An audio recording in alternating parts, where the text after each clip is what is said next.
نحمده ونصلي على رسوله الكريم أما بعد فأعوذ بالله من الشيطان الرجيم بسم الله الرحمن الرحيم قل يا أيها الكافرون لا أعبد ما تعبدون ولا أنتم عابدون ما أعبد ولا أنا عابد ما عبدتم ولا أنتم عابدون ما أعبد لكم دينكم ولي دين صدق الله العظيم اللهم صل على سيدنا ومولانا محمد وعلى آله وأصحابه أجمعين۔ کل کے درس میں سورۃ کوثر مکمل کی تھی، اور سورۃ کوثر میں اللہ تعالیٰ نے اپنے نبی صلی اللہ تعالیٰ علیہ وسلم پر جو عطائیں ہیں اللہ کی طرف سے ان کا تذکرہ فرمایا، اور دشمن کی ناکامی اور دشمن کی ذلت کا تذکرہ فرمایا۔ جب یہ چیزیں انعامات کا ذکر بھی ہو گیا، دشمن کی ناکامی کا ذکر بھی ہو گیا، تو پھر اللہ تعالیٰ نے اپنے نبی سے فرمایا، میرے نبی اب آپ کھل کر اعلان کر کے کافروں کو یہ بتا دیں کہ تمہارا راستہ تمہارا ہے، ہمارا راستہ ہمارا ہے، تم اور ہم ایک نہیں ہو سکتے۔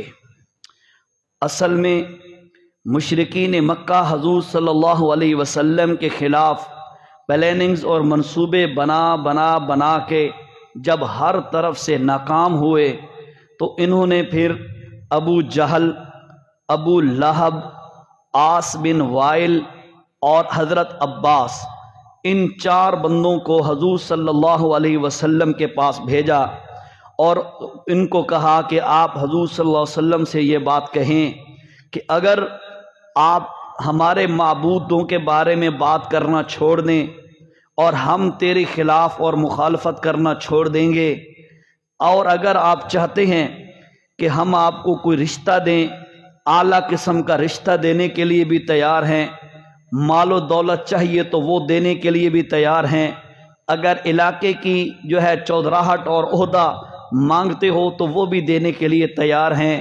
مقصد یہ تھا بھئی ہم آپ کی ہر ڈیمانڈ پوری کرنا چاہتے ہیں، آپ ہمارے معبودوں کے خلاف بات نہ کریں۔ حضور صلی اللہ علیہ وسلم نے آگے سے فرمایا، جس وقت وہ پیغام لائے چار بندے، تو بعض روایت میں آتا ہے کہ صرف حضرت عباس آئے، بعض روایت میں آتا ہے کہ یہ چاروں بڑے بڑے لوگ ان کے آئے۔ حضرت عباس بھی اس وقت مسلمان نہیں ہوئے تھے، یہ بعد میں مسلمان ہوئے۔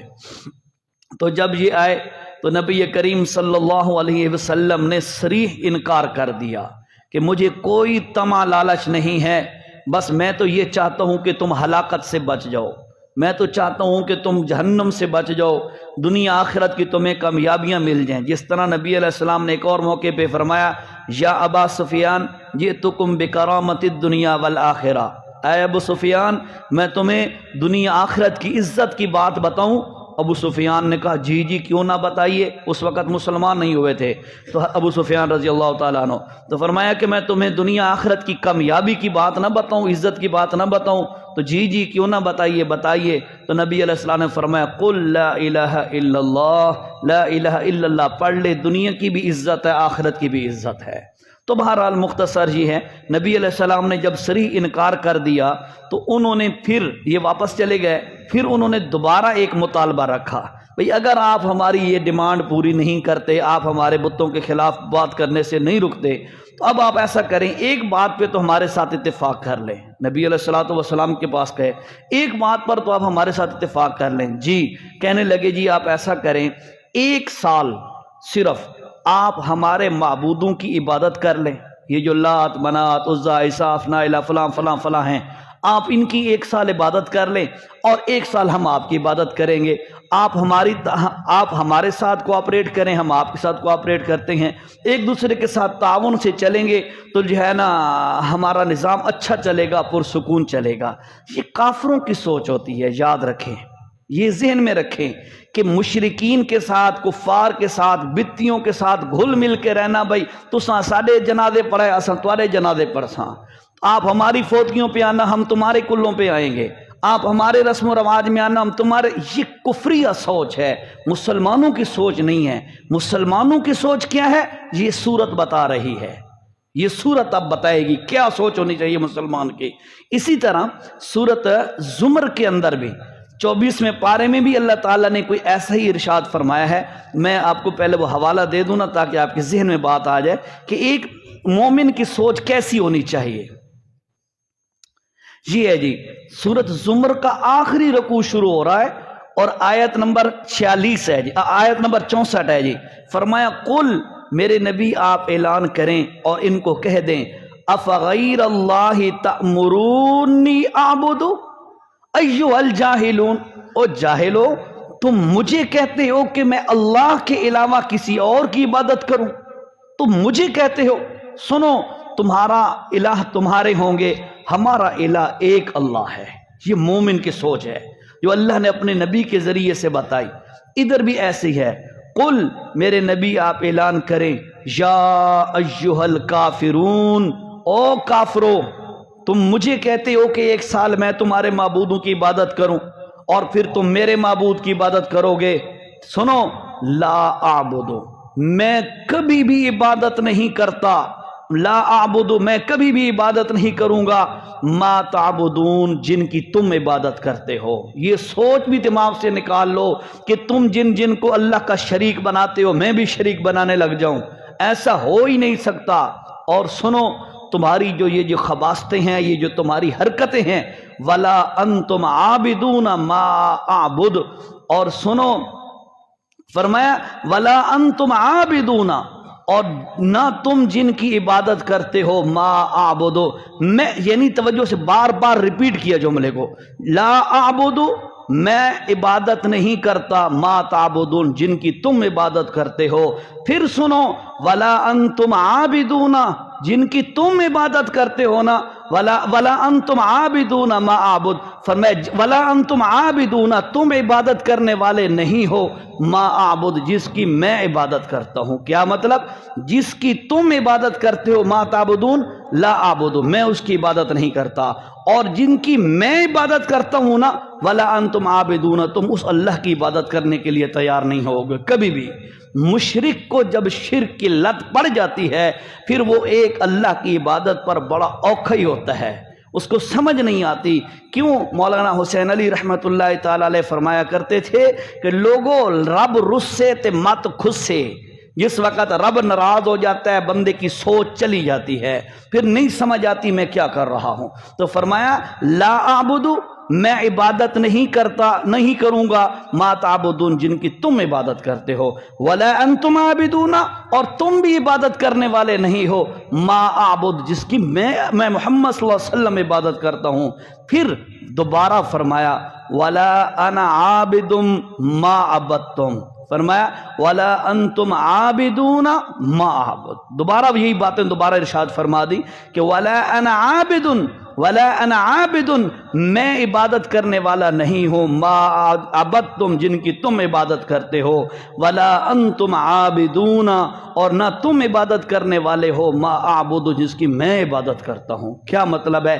یہ بار بار جملہ کیوں دہرایا؟ بار بار اللہ تعالیٰ نے یہ تاکید کے لیے جملہ دہرایا، بار بار ریپیٹ کیا کہ مومن اور مسلمان سے یہ ہو ہی نہیں سکتا کہ وہ غیر اللہ کی عبادت کرے۔ بار بار مختلف پیران انداز سے اللہ تعالیٰ نے اس بات کو گھما گھما کے ایک ہی صورت میں بیان کیا ہے کہ مومن یہ نہیں کر سکتا کہ وہ غیر اللہ کی عبادت کرے۔ مومن امید اللہ پہ رکھے گا، مومن کا توکل اور بھروسہ اللہ پہ ہوگا، مومن کبھی اللہ کا لڑ چھوڑ کے کسی اور کے سامنے نہیں جائے گا، مومن کبھی بھی شریعت کی مخالفت پہ جان بوجھ کے نہیں اترے گا، کبھی غلطی ہو گئی فوراً توبہ کر لے گا۔ اس لیے بھائی ہمارا مزاج کیا ہونا چاہیے کہ ہم کسی غیر اللہ کی عبادت کرنے کے لیے ہرگز تیار نہیں ہے۔ ایک صحابی، بلکہ ایک حدیث میں آتا ہے، ذاق طعم الایمان، اس بندے نے ایمان کا ذائقہ چکھ لیا، فرمایا جس میں 3 چیزیں پائی گئیں، اس کے بعد جو ان میں آخری چیز ہے وہ یہ ہے کہ وہ اپنی ایمان سے شرکی کام کی طرف جانا اس طرح ناپسندیدہ سمجھے جس طرح آگ میں جلنا انسان ناپسندیدہ سمجھتا ہے۔ ایک بندے کو آگ میں ڈالا جا رہا ہو تو وہ کتنا اس بات کو ناپسند سمجھ رہا ہوگا، جس طرح ایک زندہ بندے کا آگ میں جلنا ناپسندیدہ ہے، فرمایا اسی طرح مسلمان کا شرک کی طرف لوٹنا، شرکی اعمال کی طرف جانا بھی ناپسندیدہ جب ہو جائے، اس طرح کا ایمان ہو جائے تو فرمایا ذاق طعم الایمان، ایسا بندہ ایمان کی مٹھاس چکھ لیتا ہے، ایمان کا ذائقہ اسے آ جاتا ہے۔ آج ہمیں بھی یہ بات ذہن میں رکھنی چاہیے کہ ہم بھی اللہ کی توحید پر اللہ کے رسول صلی اللہ علیہ وسلم نے جو عقیدہ اور ایمان بتایا ہے اس کے مطابق اپنا عقیدہ اور ایمان بنا کے پھر اس پہ ڈٹ جائیں، اللہ پر توکل کریں، بھروسہ کریں تو یقین کریں اللہ تعالی ہمیں ایمان کی مٹھاس بھی چکھا دے گا، دنیا آخرت کی اللہ کامیابی بھی عطا فرما دے گا۔ پھر اس کے بعد فرمایا تم مجھے کہتے ہو کہ 1 سال تمہارے معبودوں کی عبادت کروں، پھر تم میرے معبود کی عبادت کرتے ہو۔ سنو، عبادتوں والی بات تو تمہاری اور ہماری سانجھی ہو نہیں سکتی۔ اگلی بات سنو، جاؤ دفع ہو جاؤ، لکم دینکم، تمہارے لیے تمہارا دین ہے، ولی دین، اور میں محمد صلی اللہ علیہ وسلم کے لیے میرا دین ہے، میرا دین دین اسلام ہے۔ ان الدین عند اللہ الاسلام، اسلام میرا دین ہے، سلامتی والا ہے، اس میں امن اور ایمان اور سلامتی اور اسلام ہے، اس لیے فرمایا اس پر میں ہوں، تمہارا ایمان اور عقیدہ ہے ہی کوئی نہیں۔ کبھی کس در پہ، کبھی کس در پہ، کبھی کس کے سامنے، کبھی کس کے سامنے۔ جب بندہ اللہ کے سامنے جھکنا چھوڑتا ہے تو اللہ تعالیٰ اس کو در در کی ٹھوکریں کھلاتا ہے، پھر وہ در در کی ٹھوکریں کھاتا ہے۔ پھر وہ کبھی آپ کو کہے گا پیر کھارے کا پانی پی لو تو گردہ ٹھیک ہو جائے گا، فلاں جگہ کی مٹی چاٹ لو تو تمہارا یہ مسئلہ حل ہو جائے گا، فلاں در پہ جاؤ تو تمہارا یہ مسئلہ حل ہو جائے گا، فلاں جگہ پہ جاؤ گے تو وہاں پہ پتا گرا تو تمہاری بیٹی پیدا ہوگی، بیر گرا تو تمہارا بیٹا پیدا ہوگا۔ مختلف دروں پہ اللہ تعالیٰ اس کو مٹی چٹواتا ہے، ٹھوکریں مرواتا ہے۔ کیوں؟ اس نے رب کا دروازہ چھوڑا ہے۔ جو رب کا دروازہ پکڑتا ہے، رب کے دروازے پہ رہتا ہے، اللہ تعالیٰ بھی کہتا ہے میرا بندہ تجھے جس چیز کی ضرورت ہے تو سوال کر، میں اللہ تمہیں دیتا چلا جاؤں گا۔ ہاں، بعض دفعہ حکمت اور مصلحت کو دیکھتے ہوئے میں اللہ تعالیٰ کسی چیز کی عطا میں تاخیر کرتا ہوں، اس کی یہ وجہ نہیں ہوتی کہ میرے خزانے میں چیز ہے نہیں، بلکہ وجہ یہ ہوتی ہے کہ تمہیں آج وہ چیز دے دوں تیرے لیے اتنی مفید نہیں ہوگی، کچھ عرصہ بعد جب دوں گا تیرے لیے بہت زیادہ مفید ہوگی۔ میں اس لیے علم، ہر چیز کا مجھے علم ہے، اس لیے میں اللہ تعالیٰ بعض دفعہ کسی چیز کے دینے میں تاخیر کرتا ہوں۔ میں اللہ کی رحمت سے مایوس نہ ہوا کر۔ لا تقنطوا من رحمت اللہ کا معنی کیا ہے؟ اللہ کی رحمت سے مایوس اور نا امید نہ ہو۔ وہ اس کا کیا معنی ہے؟ رب سے جو بھی مانگو گے رب دے گا، دینے پہ قادر ہے، اور کوئی کچھ نہیں دے سکتا۔ اللہ کی رحمت سے کبھی مایوس نہ ہو۔ اس لیے یہ وہ صورت ہے جس میں اللہ تعالیٰ نے نا وہ جنیا ساری سرکی چاہتے ہیں مائیاں تے پھلے پھلے اللہ کر دیتے ہیں، دودھ علیحدہ پانی علیحدہ اللہ نے کر کے رکھ دیا۔ بھائی اگر اپنی کامیابی چاہتے ہو عقیدہ ایمان قرآن والا بنا کے اس پہ ڈٹ جاؤ، بس اس کے بعد کبھی شرک والے اعمال نہ کرو، کبھی شرکی اعمال میں، شرکی افعال میں شرکت نہ کرو، تاکہ تمہارا ایمان بچے، اللہ تعالیٰ ایمان کی لذت نصیب فرمائے۔ یہ صورت آخری جو 5 صورتیں ہیں، اپنا ساری 6 صورتیں ہیں، ان میں سے 5 صورتوں کے متعلق اور بالخصوص یہ جو صورت ہے، ان صورتوں کے متعلق چند فضائل سن لو، پھر انشاءاللہ آگے ہمارا درس مکمل ہونے والا ہے۔ تو یہ جو صورت ہے، صورت کافرون اور صورت قل هو اللہ احد، یہ 2 صورتیں، صورت اخلاص، ان کو نبی علیہ الصلوۃ والسلام کے کچھ معمولات تھے، ذرا سمجھیے گا۔ فجر کی سنتوں میں، فجر کی نماز سے پہلے جو سنتیں ادا کی جاتی ہیں، نبی کریم علیہ الصلوۃ والسلام فجر کی سنتوں میں یہی 2 صورتیں پڑھتے تھے۔ آپ پہلے بھی نماز پڑھتے ہیں، سنتیں پڑھتے ہیں، قرآن کی کہیں نہ کہیں سے آپ تلاوت کرتے ہیں، لیکن انشاءاللہ جب یہ صورتیں آپ پڑھیں گے تو آپ کو سنت پر عمل کا بھی ثواب ملے گا۔ ٹھیک ہے جی، پہلی رکعت میں قل یا ایھا الکافرون اور دوسری رکعت میں قل هو اللہ احد، یہ معمول بنا لو۔ اللہ کے نبی کا یہ معمول تھا۔ عن عائشہ رضی اللہ تعالی عنہا، حضرت عائشہ سے یہ بات مروی ہے۔ دوسری بات یہ ہے اللہ تعالیٰ آپ کو عمرہ حج کی سعادت نصیب فرمائے۔ طواف کے بعد جو 2 نفل ہوتے ہیں ان 2 نفلوں کے اندر بھی نبی کریم علیہ الصلاۃ والسلام یہی 2 صورتیں پڑھتے تھے۔ اس کا بھی اللہ تعالیٰ آپ کو توفیق دے اس کا معمول بنائے۔ احرام کے بعد جو 2 نفل پڑھے جاتے ہیں، احرام باندھتے وقت یعنی کہ جو 2 نفل پڑھے جاتے ہیں ان 2 نفلوں میں بھی یہی پڑھنا مستحب علماء کرام نے لکھا ہے، یہی 2 صورتیں پڑھی جائیں۔ اس سے اگلی بات یہ ہے وطر، جو 3 رکعت وطر جو تہجد کے ٹائم کی نماز ہے، پتہ ہے نا آپ کو مسئلے کا؟ وطر عشاء کی نماز کی ہے، وطر عشاء کی نماز کے یعنی رکن نہیں ہے، وطر تہجد کی نماز کا نماز ہے، علیحدہ واجب نماز ہے، ٹھیک ہے؟ 5 فرض نمازیں اور 6ٹھی یہ واجب نماز وطر ہے، جس کا اصل ٹائم جو ہے وہ تہجد ہے، لیکن چونکہ امت کی سہولت کے لیے اس کو عشاء کے بعد جائز قرار دیا گیا ہے، لہذا عموماً لوگ پڑھتے ہیں، لیکن یہ ذہن میں یہ تصور ختم ہو جائے کہ یار یہ وطر عشاء کی نماز کا حصہ ہے، یہ غلط ہے، عشاء کی نماز کا حصہ نہیں ہے۔ وطر علیحدہ واجب 3 رکھتے ہیں، عشاء کی نماز 4 فرض 2 سنن اور 2 سنتیں اور 2 نفل ہیں، اس کے بعد 3 رکعت وطر واجب پڑھنا نصف اللیل کے بعد میں پڑھنا یہ زیادہ بہتر ہے، جتنا تاخیر سے پڑھے جائیں اتنا زیادہ ثواب ہے۔ اور جن ساتھیوں کو اللہ پاک توفیق دیتا ہے تہجد کی، تو میری ان سے منت ہے اور گزارش ہے، آپ کا یہ معمول ہونا چاہیے، آپ عشاء میں وطر نہ پڑھیں، آپ تہجد کی نماز جو حضور صلی اللہ علیہ وسلم کی عادت مبارکہ تھی، بخاری شریف کی حدیث ہے، نبی کریم صلی اللہ علیہ وسلم رمضان اور غیر رمضان میں نبی علیہ الصلوۃ والسلام 11 رکعت پڑھتے تھے، 8 رکعت آپ تہجد کے نوافل پڑھتے اور 3 رکعت آپ وطر واجب پڑھتے تھے۔ اس لیے آپ اس بات کا بھی اہتمام کریں گے، یہ چھوٹی چھوٹی چیزیں ہیں جو پتہ چلتی جائیں، بندہ عمل کرتا جائے، اللہ تعالیٰ کے ہاں ان کی بڑی فضیلت ہے، اور انشاءاللہ قیامت کے دن اللہ تعالیٰ ان کی برکت سے نبی علیہ الصلوۃ والسلام کی شفاعت نصیب فرمائیں گے۔ اس کا آپ اہتمام کریں گے نا انشاءاللہ۔ تو ان کے اندر جو وطر ہیں، ان وطروں کے اندر کیا پڑھنا ہے، کون سی صورت پڑھنی ہے، یہ جو میں نے آپ کو بتایا فجر کی سنتیں، اور اس کے بعد آپ کو میں نے بتایا کہ طواف کے جو 2 نفل ہیں یہ ہو گئے، یا ابھی وطر کی بتانے لگا ہوں۔ ان کے اندر یہ 2 صورتوں پڑھنے کا مطلب یہ نہیں ہے کہ بندہ اور کوئی پڑھ ہی نہیں سکتا، یہ مطلب نہیں ہے، آپ کہیں سے بھی پڑھ سکتے ہیں، لیکن نبی کا عمل اور معمول یہی 2 صورتیں تھیں، لہذا جب یہ پڑھو گے تو انشاءاللہ اجر زیادہ ملے گا، بس یہ بتانا مقصد ہے، فضیلت بتانا مقصد ہے۔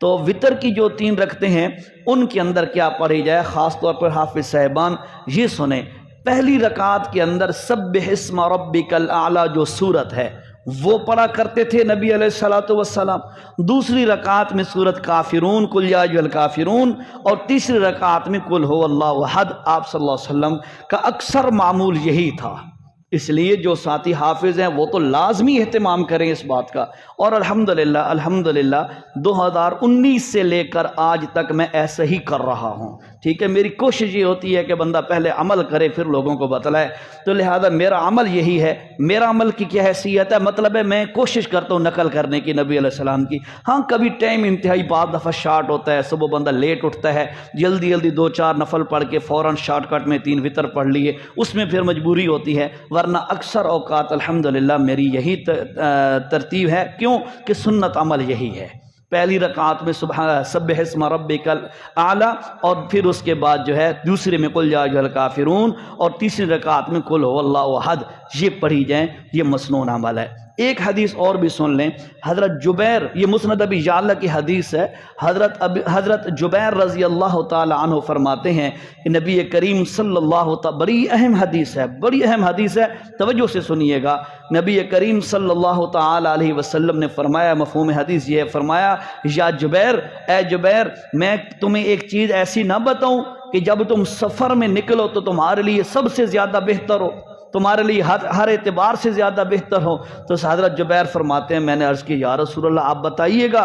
اللہ کے نبی صلی اللہ علیہ وسلم نے فرمایا ایسا کیا کر، جب بھی سفر میں نکلا کر سورت بسم اللہ پڑھ کے نا، بسم اللہ، سورت کافرون پڑھا کر، پھر اس کے بعد اذا جاء نصر اللہ پڑھا کر سورت، پھر اس کے بعد سورت قل ھو اللہ احد پڑھا کر، پھر اس کے بعد سورت فلق پڑھا کر، پھر اس کے بعد سورت اعوذ برب الناس پڑھا کر، یعنی یہ 5 صورتیں ہیں۔ تبت یدا کا ذکر آپ نے نہیں فرمایا، قل یا ایھا الکافرون، اذا جاء نصر اللہ، قل هو اللہ احد، فلق اور ناس. یہ 5 صورتیں. ہر صورت کو شروع کرتے وقت بسم اللہ پڑھا کر اور آخر میں پھر بسم اللہ پر اس کو ختم کیا کر. یہ نبی علیہ السلام کی حدیث کے الفاظ ہیں جس کا مفہوم ذکر کر رہا ہوں. فرمایا آخر پر پھر بسم اللہ پڑھ کے اس کو ختم کیا کر. یہ 5 صورتیں 6 بسم اللہوں کے ساتھ پڑھا کر. فرمایا تیرے لیے ہر اعتبار سے بہتر رہیں گی. حضرت جبیر رضی اللہ تعالیٰ عنہ فرماتے ہیں میں مالی طور پر ٹھیک تھا، غریب نہیں تھا. میں جب بھی سفر پہ جاتا تو مجھے کوئی پراپر نہ اچھا وہ نہیں ملتا تھا، لیکن جب سے یہ میں نے پڑھنا شروع کیا تو جب بھی میں سفر کرتا اللہ تعالیٰ مجھے خیریں اور بھلائیاں عطا فرماتے جاتے تھے. اس لیے اس میں جو ہے انشاءاللہ زندگی رہی ہمارا ختم قریب ہے. آپ سب دیکھ رہے ہیں ہم نے آج سورۃ کافرون کا مختصر ترجمہ پڑھ لیا ہے. پھر 3 صورتیں رہتی ہیں، پھر اس کے بعد ہمارے پاس 2 صورتیں جو ہیں وہ ایک ہی دن ہم پڑھیں گے. اور آپ کو میں نے پہلے بھی بتایا ہے کہ انشاءاللہ ہمارا درس ہوگا مغرب کے بعد. جس دن ہماری تکمیل ہے اس دن ہمارا درس ہوگا مغرب کے بعد. اور نال تو ہور گالی دسی ہم یاد ہے نا، سارا نو یاد ہے نا. ہاں ان قریب ہے بات اب. تو بہرحال انشاءاللہ اس میں آپ کو میں سورۃ فلق اور ناس کی جو وضاحت ہوگی میں کروں گا تفصیل کے ساتھ انشاءاللہ. لیکن بہرحال خلاصہ یہ ہے کہ اس کے اندر اللہ تعالیٰ نے انسان کی جان کی حفاظت کے بارے میں بہت ساری باتیں کی ہیں، تو لہذا انسان کو ان باتوں کا معمول بنانا چاہیے. ویسے بھی آپ کو پتہ ہی ہوگا کہ بلکہ حضور صلی اللہ علیہ وسلم نے بتایا ہے، فرمایا سوتے وقت، رات کو بستر پہ لیٹتے وقت قل یا ایھا الکافرون سورت پڑھ لیا کرو. یہ شرک سے براءت ہے. کیا مطلب ہے؟ بندہ اعلان کر رہا ہوتا ہے بھائی میں مشرک کوئی نہ ہو، میرا شرک سے کوئی تعلق نہیں ہے. قل یا ایھا الکافرون قرآن مجید میں قل یا ایھا الکافرون یا ایھا الذین کفروا تقریباً 2 دفعہ کافروں کو اس طرح وضاحت کے ساتھ الفاظ آئے ہیں. ایک یا ایھا الذین کفروا لا تعتذروا اليوم سورۃ اپنا تحریم کے اندر، اور ایک یہاں پہ آیا ہے جو صریح کفر کو اللہ تعالیٰ نے خطاب کر کے فرمایا کہ آج جو ہے تمہارا ہمارا علیحدہ ہو گیا، تمہاری کوئی معذرت قبول نہیں. بہرحال تو یہ باتیں آخری صورتیں چل رہی ہیں، ان میں یہ عمل جو ہیں ان باتوں کا آپ اہتمام کریں گے نا انشاءاللہ. سنتوں کے اندر یہ 2 صورتیں پڑھیں، فجر کی سنتوں میں. ایک روایت میں آتا ہے مغرب کی سنتوں میں بھی آپ صلی اللہ علیہ وسلم یہی پڑھا کرتے تھے. مغرب کی جو 2 سنتیں ہیں ان میں بھی آپ یہی 2 صورتیں پڑھا کرتے تھے. جی بہرحال اللہ سے دعا ہے کہ اللہ تعالی ہمیں حضور صلی اللہ علیہ وسلم کی سنت کے مطابق زندگی گزارنے کی توفیق نصیب فرمائے.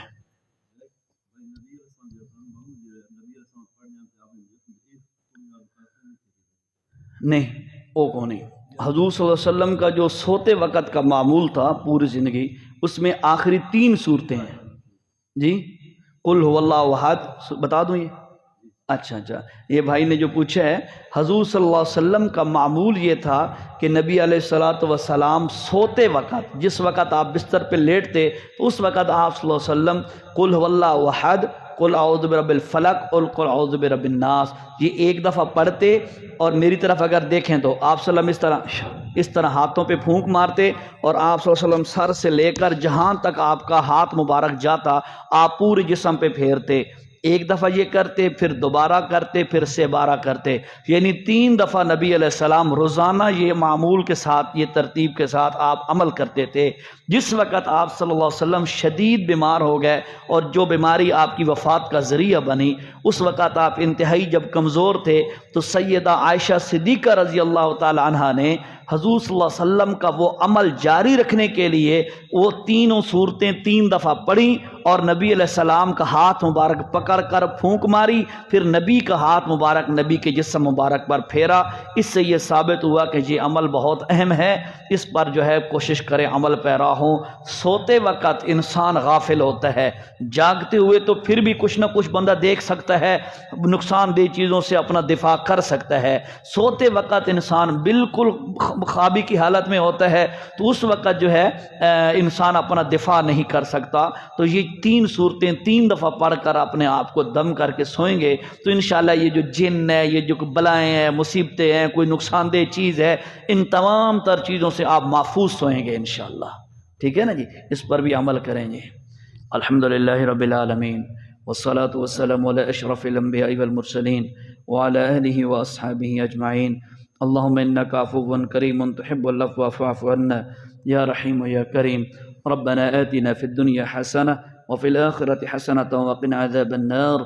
ربنا لا تزغ قلوبنا بعد إذ هديتنا وهب لنا من لدنك رحمة إنك أنت الوهاب اللهم أعنا على ذكرك وشكرك وحسن عبادتك اللهم تقبل منا إنك أنت السميع العليم وصلى الله على النبي الكريم آمين برحمتك.